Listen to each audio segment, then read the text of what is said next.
The election of Jorge Mario Bergoglio by the 2013 conclave turned out to be a watershed moment, not only for traditionalists who reject Vatican II, but also for Novus Ordo conservatives who had placed their hopes in Benedict XVI's hermeneutic of continuity for the Council. Bergoglio, the real face of Vatican II that we survivors of the Paul VI era all remember, is loud and proud about his revolutionary goals. For everyone on the right, it seems, he is too bad to be true. The Francis Revolution has led many of these Catholics to examine sedevacantism as a potentially coherent theological explanation for the disastrous state of the post-Vatican II Church. Sedevacantism holds that Paul VI and his successors, due to personal heresy, were not true popes. Perhaps because I've written extensively on the topic over the past 25 years, I hear more and more from souls like this, who have either embraced sedevacantism just recently, or who, confronted with Bergoglio, are now finally willing to consider doing so. And I've encountered many complete newcomers to the traditionalist movement, often younger people, who not only do not regard sedevacantism as radical or shocking, but who simply by applying their basic religious knowledge as Catholics have reasoned to it as the only correct conclusion. In fact, as I was typing that sentence in the original script, I received an email from yet another such person. The Recognize and Resist, or R&R wing of the traditionalist movement, which holds that one must recognize the post-conciliar popes but resist them, treats the Bergoglio-inspired drift towards sedevacantism as a cause for outright alarm. In a July 2015 video entitled Stuck in a Rut, I reviewed some of the R&R polemics on this point that had appeared in 2014 and early 2015. The most recent warning against sedevacantism from the R&R camp comes in the form of John Celsa and Robert Sisko's True or False Pope, Refuting Sedevacantism and Other Modern Errors, due to be published by the Society of St. Pius X in early January 2016. The level of anti-sedevacantist panic may be gauged not only from the book's length, 700 pages, but also from the hysterical language of the author's preface, which they posted on the internet to promote the book. Sedevacantism, say Messrs. Salsa and Sisko, is, quote, founded upon the same error as Protestantism, anything but Catholic, poisonous, and leads to heresy. Sedevacantists themselves have lost faith in the Church, manifest a diabolical fervor, mock, ridicule, and discredit the Church, are like unbelieving Jews who are enemies of Christ and have produced the pernicious fruit of a sect. Wow! As of this moment, Salsa and Sisko's book has not yet appeared because of printing problems. We haven't been blamed for that, at least. So at present, one can only look forward to the boxcars of grist the book will provide for this particular sedevacantist's mill. But in the meantime, we can consider a broader question. About a week ago, a Catholic who had written for an R&R publication, but recently concluded that Bergoglio is, quote, a radical heretic who despises Catholicism, unquote, and therefore not the Pope, wrote to ask me the following. Why is sedevacantism deemed so dangerous by other traditionalists? I simply do not understand the unwillingness to even examine what seems to me, with my current state of knowledge and understanding, clear traditional Catholic teaching. Why do they feel they have to squash it? Does it frighten them? Are they worried about being seen as loons? What is the nature of the mental block that they have? This is indeed an excellent question. especially since the R&R versus sedevacante controversy is about to heat up again. As someone who has belonged to the traditionalist movement for more than 40 years, and who has researched and analyzed the pro and con cases for sedevacantism, I would boil the answer down to 3 reasons. 1. Ancient tribal myths. To discover the source for the near irrational fear of sedevacantism that afflicts so many traditionalists, one must first look to the traditionalist movement's origins in the 1960s and the early 1970s. Because the Vatican II revolution came from the Pope, and because every good Catholic knew that only non-Catholics did not recognize the Pope, and that only bad Catholics disobeyed the Pope, proto-traditionalists needed to quickly come up with some sort of plausible explanation for rejecting the errors and the evils that Paul VI had officially approved. The argument they cobbled together for resisting the Pope revolved mostly around 2 primitive notions. First, Catholics are not really bound by what a Pope teaches or legislates unless it has an infallible stamp on it. For example, a once-in-a-century proclamation like the dogma of the Assumption. Second, a Pope can be like a bad dad, whose evil commands you can disobey, but whom you recognize as your dad no matter what he does. Both ideas were based on a whole array of theological errors that eventually mutated into what came to be known as the R&R position. And all of these errors have been repeatedly and definitively refuted. But at the time, these primitive notions sounded plausible enough to laymen and priests who didn't know any better. And they were repeated so often over the years that they became the unquestionable mythology that identified the tribe. From its founding in the 1960s, the Remnant was the principal organ in the English-speaking world for spreading and defending this mythology, aided by its chief apologist and shaman, Michael Davies. In France, it was Itinéraire, and eventually Archbishop Marcel Lefebvre's Society of St. Pius X. Resistance to Rome, quote-unquote, was an easy sell in France simply because a strain of it has run through French history for centuries.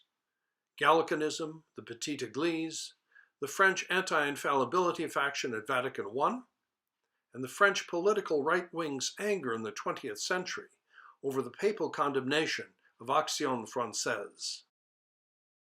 But we Americans don't exactly have a sterling record either. The traditionalist mythology we are discussing got an early start on our shores in the 1940s with the followers of the excommunicated Jesuit Father Leonard Feeney, and it has been going strong ever since. The original myths that sedevacantism threatened eventually spawned other myths as well. Sedevacantism could not be true, we were told, because it would leave us without a pope to consecrate Russia to the Immaculate Heart, in conformity with the Fatima message. This argument has long been promoted not only by Messrs. Salsa and Cisco, but also by other R&R Fatima industry movers and shakers, such as Father Nicholas Grunner, Christopher Ferreira, and Brian McCall. Here, a principle invented on the basis of private revelation, which no Catholic is strictly speaking obliged to accept, is supposed to trump public revelation, which Catholics are obliged to accept, and which is the data underlying the theological principles for the sedevacantist argument.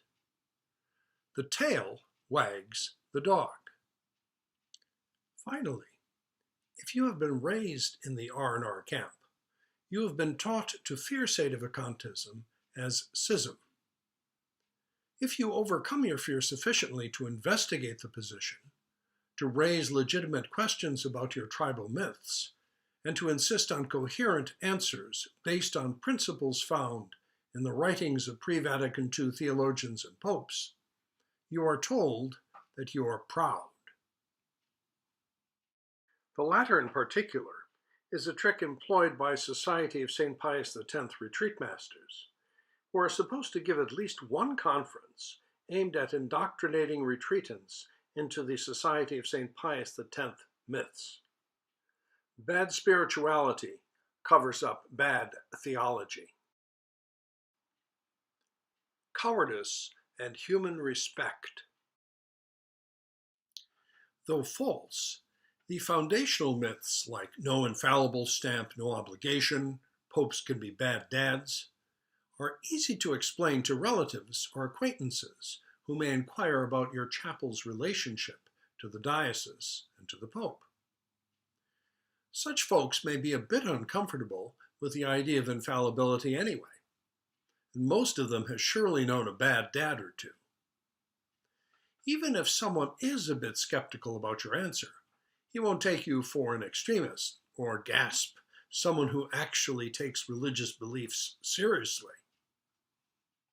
But lay on family and friends the idea that the smiling, easygoing, non-judgmental, selfie-snapping Pope of Mercy is really a heretic with ideas straight out of hell, and an uncomfortable silence will descend around the backyard barbecue pit.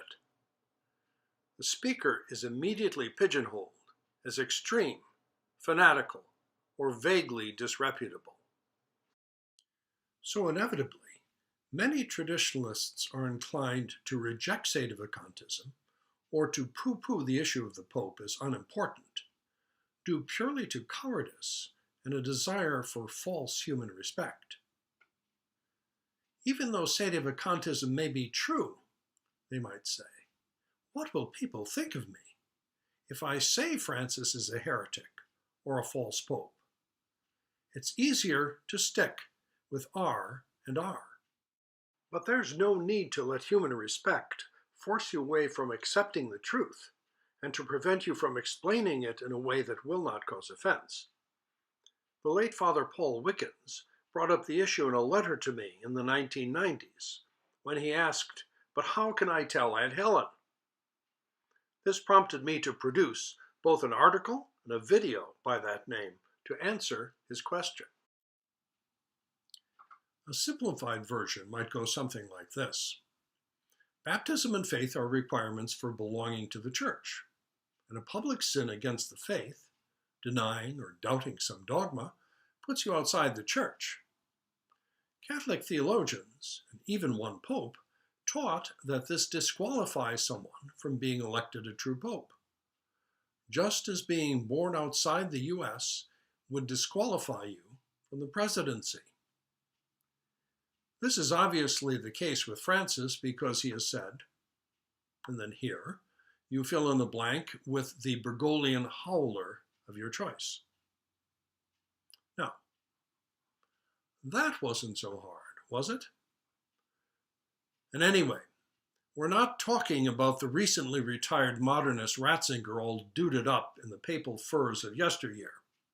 We are talking Bergoglio, who has moved beyond okaying divorce and remarriage to giving a pat on the back to transsexual marriage.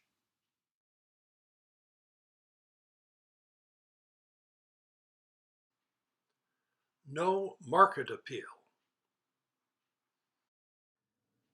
If the individual layman fears sedevacantism because those around the family barbecue pit might perceive it as extreme, fanatical, or disreputable, the traditionalist cleric intent on building up some ambitious work of the apostolate will fear it infinitely more.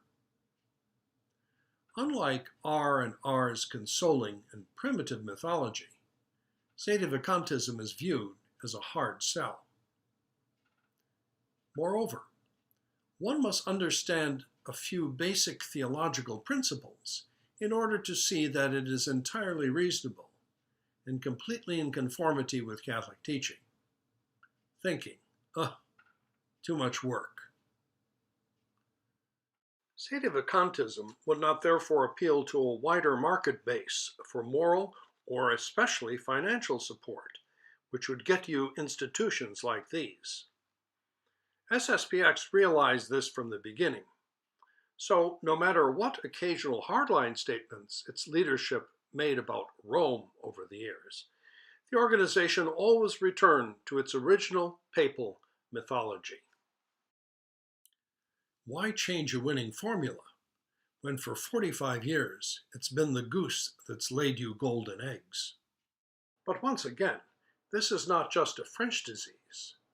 It was likewise the fear of losing marketing appeal and broad financial support for his traditionalist monastery from SSPXers, sedevacantists, independents, indult types, and the R&R camp that prompted the Alabama Benedictine Father Leonard Jardina to remain coy and publicly silent about his position on the Pope till the day he died.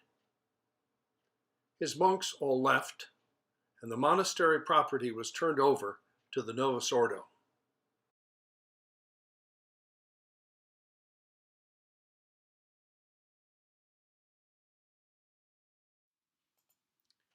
Why do traditionalists fear sedevacantism? We've given 3 reasons. First, primitive notions about the Catholic's duty toward the Pope that date to the early days of the traditionalist movement, and that through repetition have turned into unquestionable tribal myths. No obligation without that infallible stamp, and the Pope is like a bad dad. Second, fear of what others will think of you if you adopt the sedevacantist position, even though it can be explained in a few words, simply and clearly, without giving offense. Third, sedevacantism doesn't have the marketing appeal that R&R does for obtaining broad moral, but especially financial, support for a clerical apostolate. It is perhaps understandable that in the early days of the traditionalist movement, residual pre-Vatican II attitudes toward the papal office, limitations in the means of obtaining news and factual information, and the sheer physical obstacles to conducting theological research led faithful Catholics to settle for simple myths to justify resistance to the man whom faith told them stood in the place of Jesus Christ on earth. And it is also perhaps understandable that these myths, combined with those promoted by the press about the conservatism or orthodoxy of John Paul II and Benedict XVI, led many souls to give Wojtyła and Ratzinger, 2 Thomistating modernists underneath, the benefit of the doubt, and to give in to the fear of sedevacantism. But now is the time to put that fear aside. And it is also time to put aside the contorted theories of the tribal mythmakers who destroy the papacy to save it. You can now see with your own eyes and hear with your own ears the poisonous modernist heresies of Vatican II, incarnate in the person of Jorge Mario Bergoglio. He is destroying Catholic faith. He is destroying Catholic morality for untold millions of souls, now and for centuries to come. As such, he is no mere bad dad with an unused infallible stamp in his back pocket. Still less is he the vicar of Christ. He is the vicar of the devil, and no one should be afraid to say it.